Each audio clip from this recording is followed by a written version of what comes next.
On remet un truc en avant. Voilà, ça fonctionne. Ok. Hop.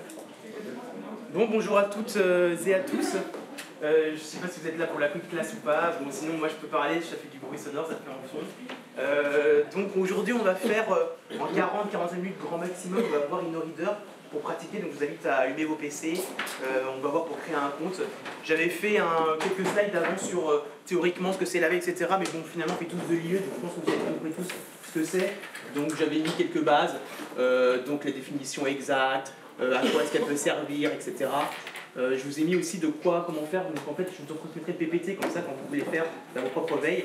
Donc comment est-ce qu'on définit des mots-clés, comment est-ce qu'on fait une recherche sur Internet, des sources qu'on peut utiliser, des exemples aussi qu'on peut utiliser de tableaux ou autres.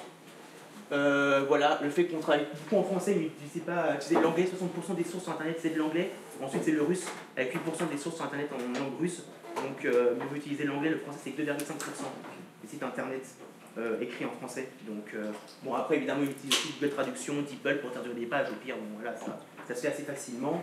Même les outils comme InnoReader, bon là il faut payer, mais il y a aussi un outil de traduction qui est très très bien fait pour pouvoir traduire des sources en différentes langues. Donc ne pas hésiter à diversifier l'origine de ces sources.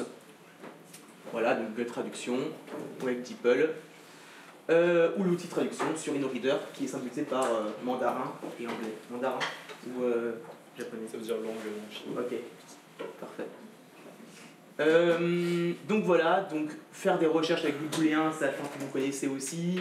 Faire de la recherche aussi avec ChatGPT en lui demandant définis-moi le terme sur lequel je veux faire de la veille, définis-moi par exemple un champ lexical pour trouver des mots-clés pour pouvoir diversifier vos origines et vos types de sources ou ce que vous cherchez.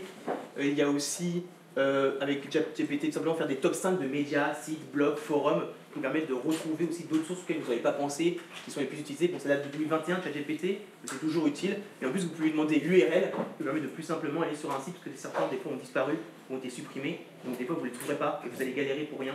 Autant demander directement l'URL, comme ça, vous cliquez. Et c'est bon. Donc, normalement, voilà, là, j'avais fait un rappel de ce que c'est que les fichiers HTML, mais ça, on n'est pas pour ça. Donc, un flux RSS, comment est-ce que ça se trouve ? Quand on va sur des sites, des médias, par exemple Le Monde ou autres, il y a des fois des flux RSS qui sont déjà créés par les plateformes. Technologie utilisée il y a au moins 15 ans, c'était un peu, on va dire, la mode. Maintenant, ça allait un peu moins, mais ça revient tout de même. Donc, par exemple, voilà, je sais pas, j'allais sur Le Monde, vous trouvez RSS, donc CTRL F, vous avez tout en bas souvent des pages. Donc, fil RSS avec le petit logo que vous voyez ici, là, qui sont les trois barres un peu comme du Wi-Fi, on dirait. Donc, à partir de ce moment-là, vous pouvez aussi aller tout simplement dans le code source. Donc CTRL-U sur la page. Ensuite, vous tapez RSS. Si vous ne le trouvez pas sur la page internet sur laquelle vous êtes, vous allez dans le code source et vous pouvez le trouver. Et donc voilà, sur ce lien, dès que vous l'avez, et ben, si vous cliquez dessus, normalement, vous pourrez l'ajouter à InnoReader. Donc je vous invite à créer un compte sur InnoReader si vous n'en avez pas déjà un. InnoReader reconnaît, enfin il s'en fiche que ce soit une adresse email jetable comme un Yopmail. Donc si vous voulez juste faire un test, vous allez sur Yopmail, vous créez votre adresse email bidon. Ensuite, vous mettez un mot de passe random et ensuite, vous pouvez tranquillement avoir accès à un compte, donc freemium. Donc, il y aura des choses qui ne seront pas disponibles puisque vous ne payez pas. Mais vous allez voir, on peut bien s'en sortir avec plein d'outils. Donc, hop, et voilà, pour être anonyme le plus possible, car l'anonymat, c'est bien, c'est cool. Donc, on retourne à notre Le Monde avec ce flux RSS, donc .xml, RSS. Voilà, ça vous permet de facilement reconnaître si c'est un fichier flux RSS ou pas. Donc, soit vous copiez-collez dans une barre d'adresse et vous le réécrivez, soit vous cliquez directement dessus. Et normalement, si vous faites cela, vous atteignez ici, vous atteignez ceci. Donc, soit si je vais trop vite et que vous voulez faire en même temps, bah, vous le faites. Soit vous pouvez m'écouter et en même temps... alors, de toute façon, je ne sais pas si je vous ferai PPT, je verrai avec PA, etc., comment ça arrangera, mais je vous donnerai aussi. Mais donc, normalement, si vous cliquez sur cette page XML, vous arrivez dans cette interface qui fait un peu vieillot, on dit un peu du Windows XP, hein, un peu à l'ancienne. Donc, voilà, et là, vous allez avoir un menu déroulant. Donc, en vrai, si vous cliquez sur ce menu-là, il y a Feedbro, il y a plein de lecteurs de flux RSS, et vous pouvez choisir InnoReader. Donc, vous choisissez InnoReader, bien évidemment. Et, automatiquement, lorsque vous allez cliquer, vous allez arriver sur cette page-là. Donc, ça, vous aurez ce type de page-là. Il suffit juste de cliquer sur Suivre. Et ensuite, eh bien, le flux sera directement ajouté. Donc du coup, par exemple, là, toute l'actualité du monde sur la politique eh bien InnoReader pourra directement le voir. Vous pouvez aussi le faire d'une deuxième manière. Cette deuxième manière, c'est quoi? C'est prendre le flux RSS que vous avez trouvé dans le contrôle U du code source, donc carrément la http.xml à la fin, vous l'entrez dans la barre de recherche en haut à gauche de votre InnoReader, et lorsque vous l'avez fait, soit vous cliquez sur le lien, soit vous cliquez en bas directement. Si vous cliquez en bas, ça ajoutera directement le flux aussi. Si vous cliquez en haut sur tout ce qui est fait ici, et bien en fait, ça vous donnera une page où vous verrez effectivement le monde avec suivre. Et ça peut être intéressant de faire ça juste pour avoir justement les articles. Il faut dire si le flux marche bien.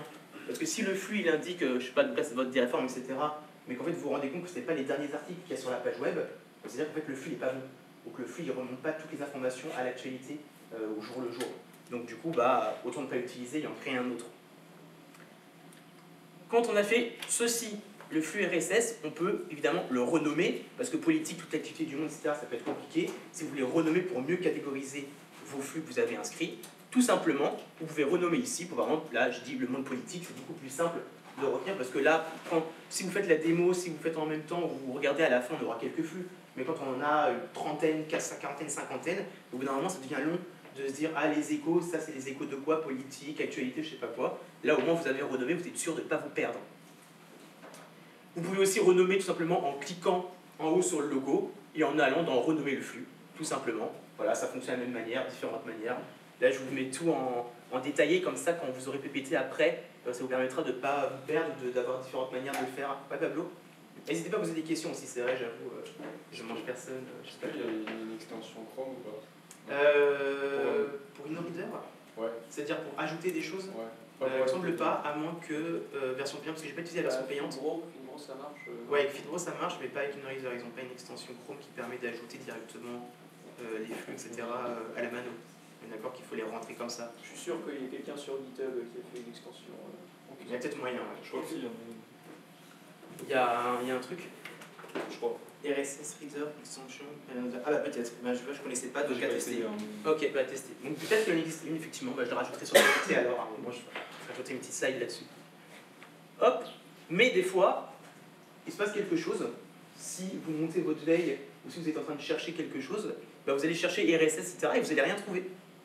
Parce qu'il y a certains sites qui ne le font pas. Le Figaro ne le fait pas, je ne sais pas pourquoi le Figaro ne le fait pas. Mais le Figaro a arrêté les RSS et n'en a pas du tout. Vous pouvez d'ailleurs aller dans le code source aussi pour le chercher. Deuxième technique que je vous exprime tout à l'heure. Pas d'RSS non plus, ça n'apparaît pas de XML. Bon alors comment est-ce qu'on fait? On abandonne le Figaro? C'est quand même dommage. Donc du coup, il existe des outils gratuits aussi. Là aussi, on peut se créer aussi des comptes anonymes, comme ça toujours dans l'anonymat, et qui permettent de créer justement des flux RSS à partir de sites qui n'en ont pas. Par exemple, Fetch RSS, on a déjà fait avec monsieur Jeanne Bello, si certains s'en souviennent, sinon ça fera une petite piqûre de rappel, qui permet de créer donc des flux RSS. Donc on prend l'URL, on l'inscrit dans le logiciel, hop, get RSS, et ensuite on a juste besoin de faire 3 étapes pour créer son flux RSS. Le premier, c'est de choisir le gros titre, donc ce qui va souvent apparaître dans votre flux RSS, donc le titre de l'article en quelques mots qui est censé être accrocheur. Ensuite, donc on clique là-dessus et on clique sur le truc. Ensuite, on clique sur Select Headline. Donc là, ça va plutôt être... ah non, justement, attendez. Ah, j'ai fait l'erreur. Le News Item, en fait, c'est le corps de texte. Ça va être, en gros, tout ce que vous allez pouvoir prendre dans votre flux, que vous voulez que ça remonte. Donc, ça va être, là, par exemple, le carré avec le titre, plus le sous-titre. Ensuite, quand vous êtes dans Headline, là, vous prenez le titre que vous voulez qui apparaisse, en gros, que ce soit le truc le plus visible sur votre InnoReader. Et ensuite, vous choisissez enfin ce qu'on appelle le summary, donc entre guillemets, le petit corps de texte d'article qui a juste derrière donc les 3 premières phrases qui vous permettent de savoir ce que c'est. Voilà. Ensuite, comme vous pouvez le voir, il y a illustration, date, author, si vous voulez rajouter d'autres informations dans votre flux, si vous voulez avoir un flux qui est vraiment très détaillé sur qui écrit quoi, etc. Bon, ensuite, imaginons trier par auteur dans votre InnoReader. Ça, c'est comme vous le souhaitez. Déjà, quand vous avez fait ces 3 étapes qui sont les primordiales pour que le flux soit créé, sinon le flux ne marchera pas, et bien lorsque vous faites ça, ensuite, vous n'avez plus qu'à generate, donc là, voilà, d'autres choses, et generate a feed. Et donc, du coup, ensuite, vous pouvez voir déjà aussi la tête de votre flux s'il marche bien, du coup. Là, on a nucléaire et on a nucléaire, c'est les 2 premiers articles qui suivent. C'est-à-dire que votre flux a bien été créé. C'est-à-dire que si vous avez un doute sur le fait que vous avez mal sélectionné les éléments, si vous dites « Ah, mais j'ai peut-être pas sélectionné le bon summary, etc. », en fait, ici, vous avez déjà un aperçu de ce que ça donne. Ça vous permet de vous dire « Ah, ok, c'est bon, j'ai bien créé mon flux », ou au contraire, j'ai merdé, il faut que je recommence. Donc, ensuite, vous avez votre flux qui est créé. On remarquera toujours le célèbre point XML, comme ça vous êtes sûr que c'est un flux RSS au moins, et ça finit par ce point XML. Donc, vous cliquez dessus. Et quand vous cliquez dessus, on retourne sur le Windows XP rajouté InnoReader, et ensuite vous avez votre flux qui est ici, et tout est bon, tout fonctionne. À noter que Fetch RSS, c'est 5 flux RSS par compte créé, donc les comptes se créent très facilement avec du Yocmail, comme j'ai dit, avec un mot de passe bidon, donc vous pouvez en créer plusieurs, donc ça fait 5 flux RSS par 5 flux RSS, mais c'est quand même pas le plus optimum. Le plus optimum, ça reste Polypol, qui permet de, avec juste un compte, là vous créez des centaines de flux RSS illimités, et ils seront tous listés, et en allant sur votre compte Polypol, vous pourrez tout simplement voir s'ils fonctionnent encore, s'ils sont encore actifs, s'ils remontent bien l'information, les dernières upgrades, etc. Si je n'ai pas fait si j'ai pas fait la démo avec Polypol, c'est que Polypol fonctionne comme Fetch RSS. Là aussi vous choisissez un corps de texte, là aussi vous choisissez un titre, là aussi vous choisissez un résumé, mais en fait il est bien plus développé. Vous pouvez aussi sélectionner plein d'autres choses dans un corps de texte, en CSS, etc. Mais donc du coup ça aurait été plus compliqué à montrer, mais ça reste sur la même base pour choisir, et donc voilà, tout simplement. Ok, ensuite maintenant on a des flux, on en a mis en tout cas quelques-uns dans l'InnoReader. Maintenant InnoReader, comment est-ce que ça se lit? Parce que là si je vous mets ça, catastrophe, angoisse, les yeux qui grossissent comme ça, la panique, pas de panique. InnoReader ça se lit assez simplement, il faut juste comprendre les premières dynamiques. Déjà, quand on appuie sur le rond, là, ça veut dire que vous l'avez marqué comme lu. C'est-à-dire qu'InnoReader enregistre que vous l'avez lu, que vous l'avez vu passer. Et donc, du coup, si vous rafraîchissez la page en haut à droite, et bien, du coup, l'article disparaîtra des articles qui n'ont pas été encore lus, à moins que vous mettiez en paramètre « Je veux voir que les articles lus ». Ça vous permet déjà de faire un premier tri, par exemple. Ensuite, quand vous cliquez sur les 3 petits points ici, vous pouvez créer une règle et une note. Créer une règle, oubliez-le, c'est pour ceux qui ont la version payante. Créer une règle, ce sera de dire je veux que les articles qui ont, par exemple, réforme dans leur titre, et je veux pas les articles où il y a retraite dans leur titre, par exemple. Mais ça, vous pouvez payer. Par contre, vous pouvez créer une note, comme la note qui apparaît ici, où j'ai mis intéressant, par exemple. Vous pouvez mettre une note, comme ça, quand vous cliquez sur votre article, ça vous permet de vous rappeler certaines choses que vous avez notées. Ensuite, la petite étoile, souvent, bon, on a l'habitude, c'est pour les favoris. Les favoris qu'on retrouve dans lire plus tard, en fait, voilà, le piège. L'étoile permet de savoir les lire à plus tard, donc ceux qui vous intéressent, vous dites bon, ça il faut que je le relise plus tard pour l'annoter, pour le remettre ailleurs. Ensuite, vous pouvez aussi trier votre tableau de bord en marquant par exemple c'est ceux qui datent d'une certaine passion, c'est ceux qui datent d'un certain moment, etc. Ensuite, vous pouvez changer aussi votre tableau de bord si vous trouvez que vous n'aimez pas quand c'est mis en grosses images, vous préférez plutôt que ce soit des colonnes. Vous pouvez faire ça. Si vous préférez que ce soit plutôt vu, par exemple, donc là c'est en carte ou en liste, si vous préférez que ce soit juste des listes avec le nom de l'article et vous ne voulez pas la photo, très bien, libre à vous aussi de le faire. Vous pouvez le faire comme ça. Et enfin, rafraîchissez la page quand vous avez fait ces modifications pour pouvoir les voir apparaître, sinon vous ne les verrez pas apparaître. Ce n'est pas en cliquant sur par exemple sur Vue en magazine que tout va se mettre en magazine. Vous cliquez et ensuite vous rafraîchissez pour que là vous puissiez voir les changements que vous avez faits. Ok. Ensuite, quand vous cliquez sur un article, qu'est-ce qu'on peut faire d'autre dessus? Alors la tasse de café, je ne me rappelle plus en fait. Je vais pas vous mentir, je ne me rappelle plus de ce que fait la tasse de café. On retrouve le favori, on retrouve le marqué comme lu, on retrouve créer une note aussi. Donc là j'ai rajouté une note à l'intérieur qui s'appelle super, après ça qui était intéressante. Vous pouvez aussi apposer, et là c'est très important, des tags. Et ça, les tags, c'est extrêmement important pour se repérer dans les informations, dans les articles que vous posez. Les tags, ça permet de dire, voilà, ça c'est plutôt tel sujet, plutôt tel thème, plutôt quelque chose comme ça. Et ça permet ensuite de les retrouver dans des ensembles. Je vais vous montrer juste après, vous inquiétez pas, vous verrez comment ça fonctionne. Donc les tags, c'est important d'en mettre pour se dire, ok, ça parle de tel sujet, de tel thème. En vérité, vos tags, c'est un peu vos mots-clés. Les mots-clés qu'on a vus au tout début avec, par exemple, retraite, haine politique, les mots-clés comme ça, les champs lexicaux, c'est là-dedans que vous allez mettre vos tags pour vous permettre ensuite de les trier, de les reconnaître plus tard. Tac, tac, et donc du coup... Ah oui, et donc du coup, si aussi là vous êtes tatillon et que vous n'aimez pas la police, vous n'aimez pas la hauteur de ligne, etc. de l'article, le truc qui n'est pas bien foutu, vous pouvez toujours, avec les 3 petits points là, dans la mise en page des articles, régler la taille de la police, ce qui vous enchante, ou autre. Ah, et enfin, évidemment, InnoReader est lié à Twitter, Facebook ou par email. Donc si vous voulez envoyer cet article à quelqu'un ou sur une base à vous, vous pouvez tout à fait le faire avec InnoReader. Là, il n'y a pas de souci pour ça. Maintenant, alors jusqu'ici, pas de questions ou pas quand même? Je préfère dire parce que je parle assez vite, beaucoup, n'hésitez pas. Les tags, c'est où pour les générer? Les tags, c'est tac tac tac tac tac, c'est la petite étiquette là, en haut à gauche. Tac. La petite étiquette là qui ressemble un petit peu à un truc moins 30%, moins 20%, le truc de promo. Voilà. Et ben hop, c'est exactement ça pour mettre les tags. Et vous pouvez en mettre d'ailleurs plusieurs. Ça, c'est un code là. Ben justement, je vais le montrer juste après. Tu vas voir en les tags précisément à quoi ça nous sert. Donc maintenant qu'on a ça, ok, on a créé nos flux. Ok, on a lu un peu les articles, on a tagué, qui est lisible, qui nous intéresse, qui ne nous intéresse pas. Maintenant, au bout d'un moment, on va avoir quand même beaucoup d'informations. Déjà là, rien qu'avec ces deux flux, j'ai 23 articles. Donc pour les trier un peu, pour nous aider à faire une facilité dans notre lecture et dans notre tri des articles, eh bien, on peut utiliser deux choses qui sont aussi offertes par InnoReader en version freemium. Donc c'est pas les règles, c'est pas les filtres, mais c'est déjà les surligneurs. Les surligneurs, qu'est-ce que ça permet? Ça permet de mettre un mot-clé, de le mettre d'une certaine couleur, et ensuite de le faire apparaître sur les articles. Donc là, ça c'est pour l'activer ou le désactiver. Vous pouvez créer une liste de surligneurs, hein, ça, vous pouvez en créer autant que vous voulez, autant que la couleur que vous voulez, et ensuite vous pouvez les désactiver pour voir que certains articles apparaître si vous voulez que ces articles-là, et ensuite en ajouter d'autres pour voir d'autres articles apparaître en surbrillance. A noter que il y a une petite différence. Est-ce que quelqu'un peut m'expliquer c'est quoi la différence entre la slide d'avant et celle que je viens de faire à l'instant là? Je vous remets juste celle-là. Et je vous mets celle-là. Le mot-clé. Ouais. Pas souligné. C'est au pluriel. Alors le mot-clé il est au pluriel effectivement. Et là ça va peut-être vous paraître bizarre de dire bon ok, on met un S, qu'est-ce que ça change? En fait InnoReader il est ce qu'on va dire cassable entre guillemets. Alors justement non c'est l'inverse, il est incassable. Ça veut dire qu'en fait le mot retraite sans S, il va surligner que les mots retraite sans S.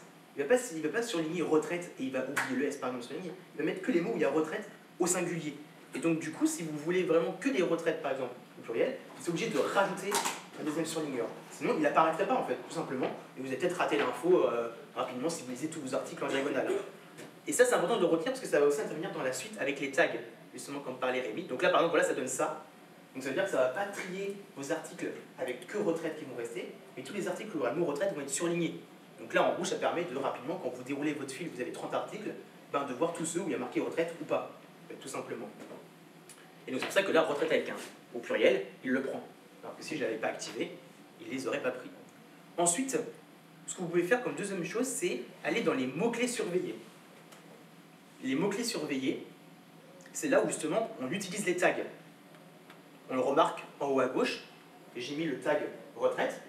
Donc InnoReader va me dire tous les articles qui ont le tag retraite, je les fais apparaître. Et ensuite, dans la barre de recherche, j'ai mis ceux qui parlent de retraite, je sais qu'ils parlent de retraite au pluriel. Donc là, c'est vraiment, là je pousse l'exercice jusqu'au bout pour vous montrer avec les surligneurs comment ça marche, mais évidemment, ça peut marcher différemment. Et donc du coup, voilà, et c'est pour ça que je remets le triangle ici, parce que, comme j'ai dit, eh ben, en fait, c'est incassable. Donc ça veut dire qu'il va reprendre que les retraites avec un S au pluriel. Et si vous voulez changer, d'ailleurs, vous pouvez aussi ici appuyer sur la petite flèche, et là vous voyez les tags, mais vous pouvez mettre tous les articles, les pages web enregistrées, vous pouvez demander par flux, je veux trier juste tous les mots par flux, tous les flux du politique qui parlent des retraites par exemple, ou d'un autre sujet, hein. Là c'est l'exemple que j'avais pris parce que c'est celui qui est le plus médiatisé en ce moment, il y a le plus de sources, c'est le plus simple de trouver. Et donc du coup, là par exemple, vous voyez, je vous ai montré le fait que ce soit cassable, enfin que ce soit incassable du coup, parce que quand je vais dans le dossier tag retraite et que je mets retraite au singulier, j'ai rien qui apparaît. Il ne me le reconnaît pas en fait.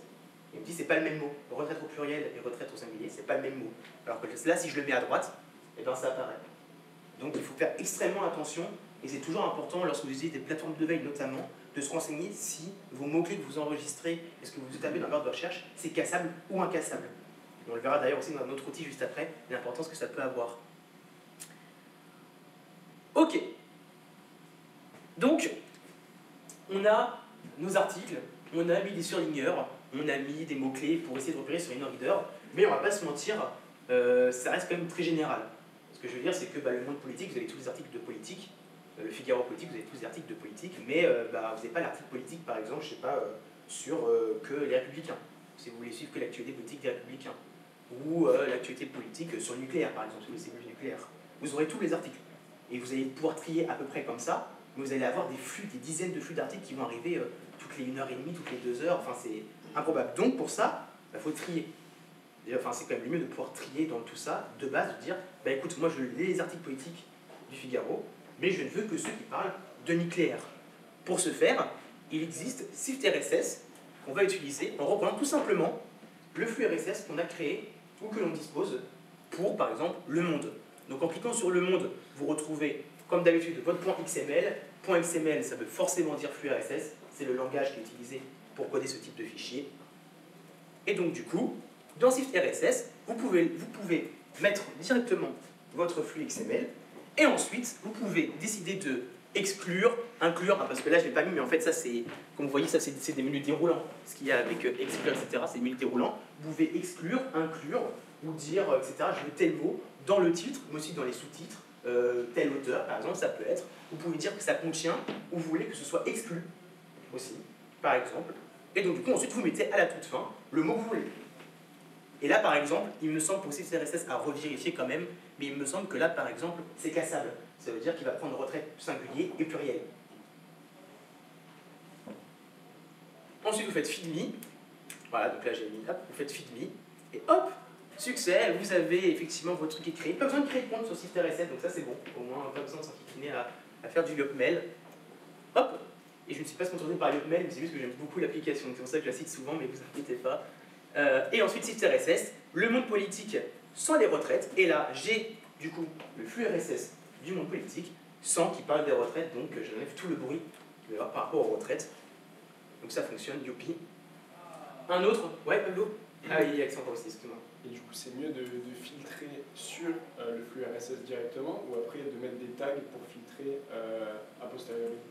Ça dépend de la manière dont tu veux faire et ce que tu veux faire comme veille. Si tu veux faire une veille très affinée, c'est quand même mieux de directement faire ça et ensuite de, par exemple, utiliser les tags. Là, par exemple, je sais pas, je peux faire par exemple tout ça et là, je peux me dire, ok, là, je vois qu'il y a, par exemple, ça, alors il me semble que par exemple, ça c'est sur le nucléaire et ça aussi c'est sur le nucléaire, par exemple. Et là, tu peux dire, ah ok, le monde politique, j'aime bien quand il parle du nucléaire, je vais les taguer quand même. Comme ça, je vais taguer nucléaire. Le tag nucléaire, tu peux le réutiliser pour tous les autres. À partir du moment où vous mettez un tag, et il réapparaîtra quand vous voudrez mettre d'autres tags, il vous proposera automatiquement. Donc en lisant le Figaro, s'il parle de nucléaire aussi, hop, tag nucléaire. Et le tag nucléaire te permettra d'avoir tous les trucs nucléaires de tes sources. Alors que là, ça s'applique que à Le Monde. Donc le tag va plutôt permettre, quand tu as toutes tes sources, de les catégoriser par thème, sous-thème, ou comme tu veux, par domaine. Alors que là, hop, directement, tu as trié. Alexandra? Oui, là, on a trié sur le monde, ça a mis enlever le mot Ouais. retraite. Donc c'est une modification. Est-ce qu'on peut en faire plusieurs? Voilà, j'aime bien quand ça anticipe comme ça, quand ça va dans le futur. C'est justement ce qu'on va voir juste après.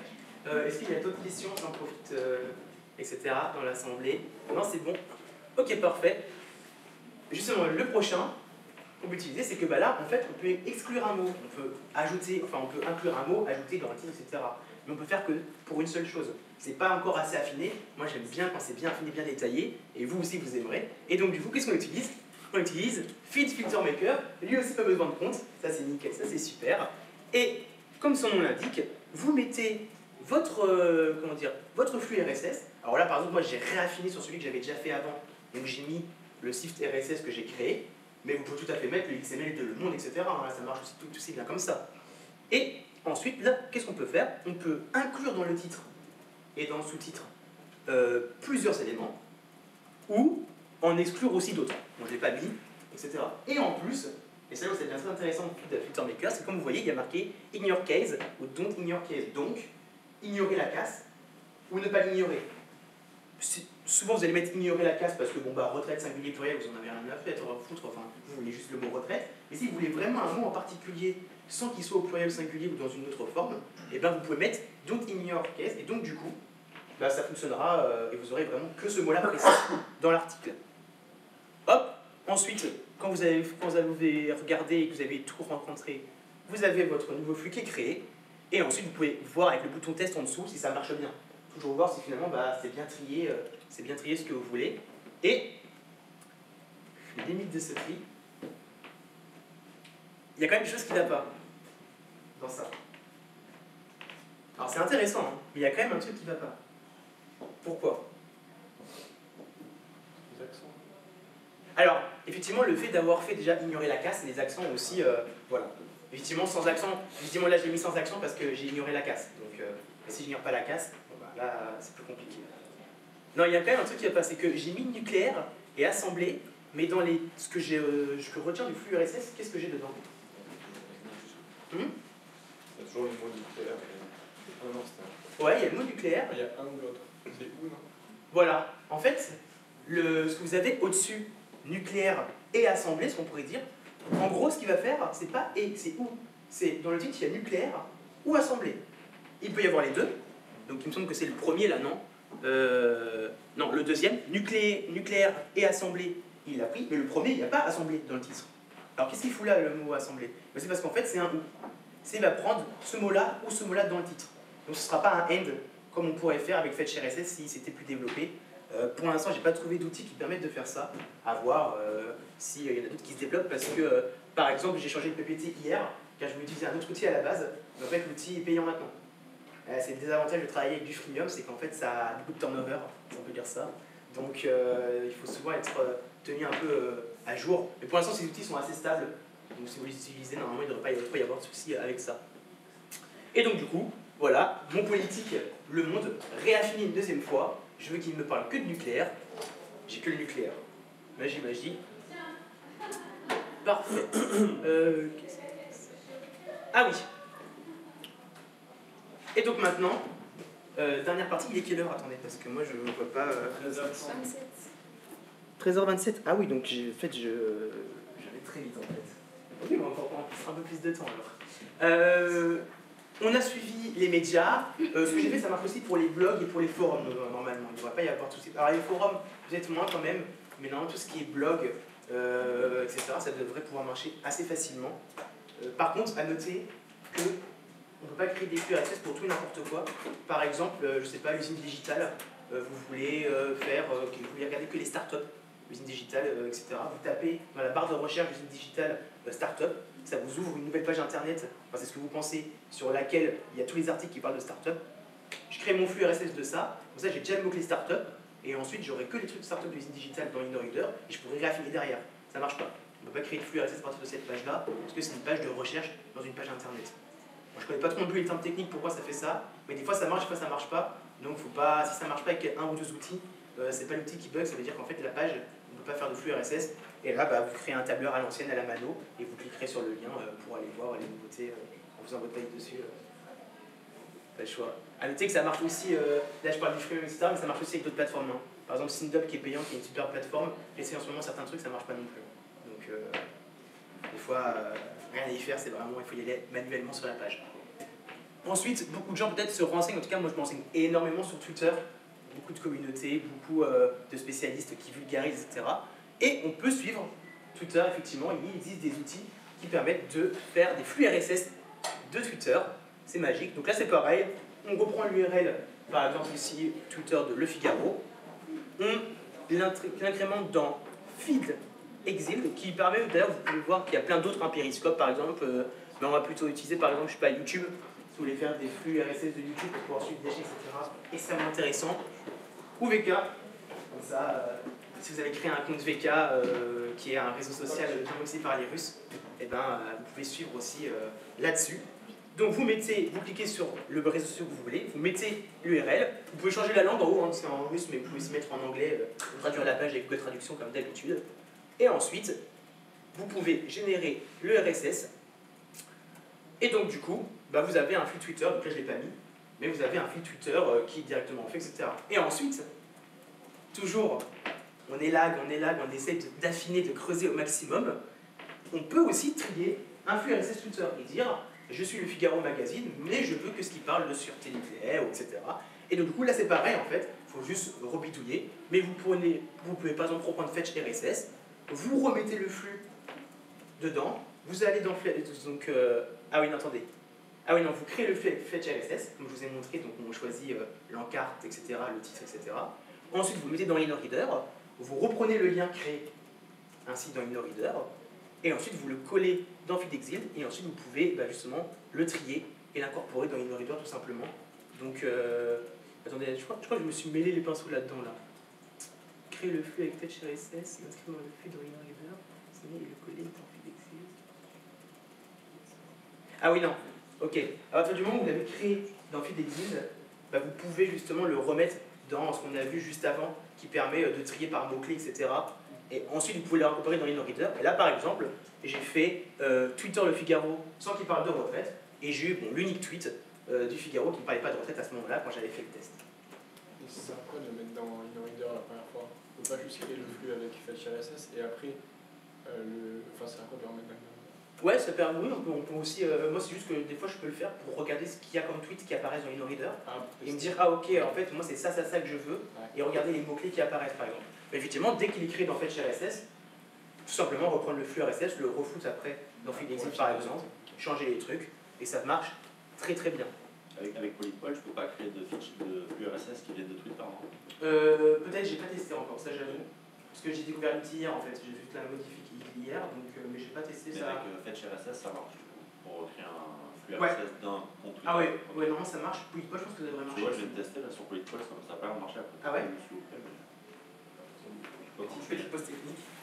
Ouais, quand tu ça genre, le lien de Twitter en question. Ouais. Ok, et si tu fais script et que le script et que tu changes par exemple genre en load, donc ça va changer la page. Ouais, mais du coup, Fetch RSS, ça marche.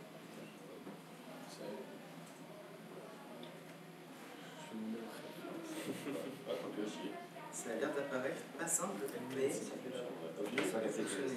Ouais. C'est quoi la différence? J'avoue que je connais pas trop la différence, mais je sais que ça change la page. Ok, donc ça marche aussi avec Polypol, apparemment. Mais bon, j'ai rajouté une petite slide aussi, parce que Polypol, en fait, il y a on peut par exemple charger la page différemment, on peut changer des choses. Pour ceux qui ont utilisé Curbot, par exemple, Curbot, quand on crée un flux RSS, on peut dire mets-moi en JavaScript ou pas. Et donc du coup ça change l'apparition de la page ou comment elle est. Bah, c'est pareil sur Polypol, on peut faire un peu la même chose. Mais des fois certaines pages ne marchent pas, mais on peut la charger différemment et ça apparaît quand même. Mais Fetch RSS ça marche très très bien. Vous créez votre compte, vous avez 5 flux. Vous pouvez faire ça, ça marcherait bien. En plus, je crois qu'il faut aussi prendre en compte qu'en veille, il faut qu'il y ait un flux de réactualisation. On va rescanner la page, dire ah il y a ça de nouveau, ah il y a ça qui est disparu, etc. Fetch RSS normalement il fait environ toutes les 6-7 heures, ce qui est pas trop mal pour un outil freemium. Parce qu'il y en a qui peuvent mettre 24 heures avant de refaire un truc complet. 6-7 heures, ça permet de faire une le matin, une le soir, quoi. Par exemple dans vos veilles, en regardant un petit peu les nouveaux articles. Est-ce que tu connais des outils qui peuvent... Parce que des fois quand on va sur Atlas des flux, ça nous donne des fichiers texte. Ouais. Et est-ce que tu connais du coup un outil qui pourrait convertir les fichiers texte en OPML ou en XML? Alors là, maintenant tout de suite, il y en a pas un qui me vient en tête. Mais je sais que ça existe. Ça c'est sûr et certain, parce que j'en ai déjà vu passer. Sur Atlas des flux, c'est que j'arrivais pas à convertir ça en XML ou OPML. Ok, mais ça, je suis sûr que ça existe parce que j'en ai vu passer. Alors après, est-ce qu'ils font du texte XML? Bonne question. Mais j'ai déjà vu des textes qui... À voir. On peut regarder juste après. Enfin, quoique, je crois que j'ai pas trop le temps. Je crois que Charles m'attend après, donc pas trop que non plus que je tarde, sinon je vais me faire taper sur les doigts. En gros, conclusion totale, parce qu'on est déjà arrivé à la fin. Vous avez le droit d'être triste. Oui, je sais. Ah non, attendez, c'est pas la fin pratiquement. J'avais oublié. je vous ai feinté. Non, et donc du coup, à la fois quand on a créé ces différents flux, et bien évidemment, on peut créer aussi des dossiers pour éviter d'avoir 50 flux à la suite sur le côté. Quand même plus simple de les trier dans des dossiers. Donc quand vous allez dans vos flux, vous pouvez ajouter, vous pouvez mettre un dossier.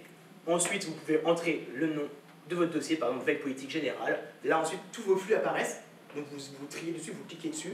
À partir du moment où vous cliquez sur un flux et qu'il est mis dans votre dossier, il est considéré comme mis dedans. C'est-à-dire que si vous créez un autre dossier après, et ben, tous ceux qui sont mis dans un dossier disparaîtront de la liste de flux potentiellement à mettre. Donc il faudra soit le remettre manuellement, soit à recréer, normalement, il me semble. Et donc du coup, voilà, par exemple, veille politique affinée, veille politique générale, vous pouvez voir aussi le nombre de flux. Donc ça, c'est d'articles que vous n'avez pas encore lus, que vous n'avez pas triés. Et donc du coup, quand vous enregistrez le dossier, c'est bon. Donc, l'avantage de la veille, connaître son environnement, être à jour sur l'actualité, repérer les signaux faibles, ça vous le connaissez, c'est bon. Les inconvénients de la veille par outil freemium gratuit, c'est ça qui est quand même plus intéressant, c'est de savoir les limites de ce qu'on utilise, toujours connaître les limites et les désavantages de ce qu'on utilise pour savoir comment les combler. Des outils qui évoluent sans cesse, exemple, justement l'outil dont je parlais hier qui est Fruitfy, que j'utilisais beaucoup pour créer des flux qui étaient très faciles d'utilisation, avec plein d'options possibles. Maintenant c'est payant. Ça c'est changé le 1er avril, donc c'est même pas un poisson d'avril, je pensais que c'était une blague au début, si ça se trouve ça va pas marcher et tout. J'ai essayé hier, non, c'est bien foutu. Donc faut changer les outils, faut diversifier, regarder comment la communauté évolue. Un affinage précis, mais moins que sur un outil de veille payant quand même, c'est vrai que malgré ça, si vous prenez InnoReader avec la version payante, bon c'est même pas 80 balles l'année, donc ça se fait vraiment simplement. Mais effectivement avec les mots-clés que vous pouvez ajouter par article, par dossier de veille, etc. Oui, là, votre affinage est totalement complet. Vous embêtez pas à aller tout le temps avoir une liste d'outils dans un dossier veille avec vos outils, etc. Là, tout se fait en quelques mots-clés, etc. Et vous pouvez vraiment affiner au maximum, appliquer différentes choses. Je ne sais pas montrer le tableau de bord parce que le tableau de bord, il fait un peu peur quand même à un moment. Mais vous pouvez aussi avec le tableau de bord, mais ça, c'est plus compliqué. Et puis de toute façon, c'est pas non plus ultra utile. Et vous avez aussi un volume de news et une réactualisation des news qui est moindre, puisque, je sais pas, par exemple, Curbot, vous avez toutes les heures, il va scanner. Si vous faites du monitoring de page aussi, je n'ai pas mis ici des outils pour faire du monitoring de page, mais ça peut aussi se faire. Et ça va être toutes les 8-9 heures pour un outil freemium. Comment dire, Snydoc, etc., ils le font tout le temps. En fait. Ça peut être même 15 minutes. Toutes les 15 minutes, c'est réactualisé.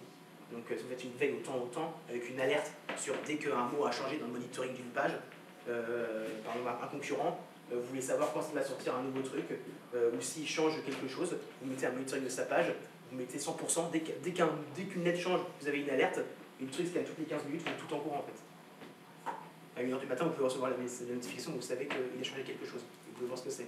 Bon là, on ne peut pas le faire. Mais le but d'aujourd'hui, c'est surtout de vous permettre de comprendre comment utiliser InnoReader, d'avoir un PPT que je vais vous transmettre, dans lequel vous pourrez vraiment, étape par étape, savoir comment faire, vous habituer et répéter les tâches pour ensuite faire, et surtout une veille plutôt documentaire, générale ou précise sur un thème, avec Twitter. YouTube, je ne l'ai pas fait, mais vous pouvez faire avec YouTube aussi, et sur la veille générale, dans les trucs qu'on regarde souvent, donc Le Monde, etc. Et de toute manière, au tout début, je vous ai fait quelques slides pour vous ai montré sur comment utiliser ces mots-clés, lancer une recherche pour une veille, pour vous aider. Et sur ce, c'est tout.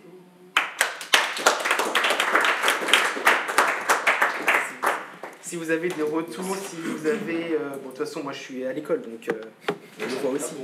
Je sais pas, mais si vous avez des retours, des questions, si vous voulez, j'ai pas mis de contact, mais de toute façon, vous pouvez passer par Yori, par PA, ou par d'autres, sinon voilà, comme vous voulez. Et sur ce, bon appétit, et puis bon club.